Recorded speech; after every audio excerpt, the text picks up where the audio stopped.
செஞ்சு இந்த வேலையை நிறுத்திட்டாங்களே. எப்படி அவங்க பிள்ளைங்களாம் காப்பாற்றுறாங்க? எப்படி படிக்க வைக்குது? எப்படி வாடகை கொடுக்குறது? எப்படி சாப்பிட்றது? எங்கள் பாவத்தை இப்படி பங்கெடுத்துக்கிறாங்களே. நாங்கள் எங்கே செஞ்சுருந்தோம் நல்லா ஒழுங்காக வேலை. எங்களை நிறுத்திட்டு கான்ட்ராக்ட் ஆளுட்டு வந்து விட்றாங்க. 5000 ரூபாய் சம்பளம் கொடுத்தா என்ன பண்ண முடியும்? இஎஸ்பி பிடிச்சிப்பாங்களா அதுலேயே? எப்படி நாங்கள் வாழ்றது? இவங்களை வச்சுதான் நம்ம வேலை வாங்கணும் அப்படிலாம் சொல்லி வாங்கணும்ல. அப்படியெல்லாம் சொல்லி எங்ககிட்ட ஓட்டு கேட்டீங்கல்ல, நாங்கள் ஓட்டு போட்டோம்ல.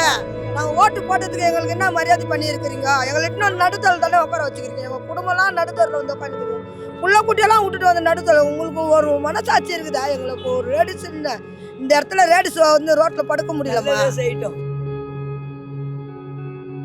ஒரு கிலோ அரிசி 70 ரூபாய் விற்கிது. இப்போ நாங்கள் 15000 ரூபாய் சம்பளத்தை வாங்கிட்டு குடும்பம் பண்ண முடியுமா? விலைவாசி எல்லாமே ஏற்றியாச்சு.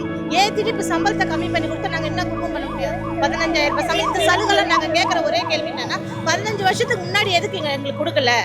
இப்போ வந்து கொடுக்குறீங்களா? எதுக்கு? அப்போ 15 வருஷம் வந்து நாங்கள் உழைச்ச உழைப்பெல்லாம் வீணாக போயிடுச்சா?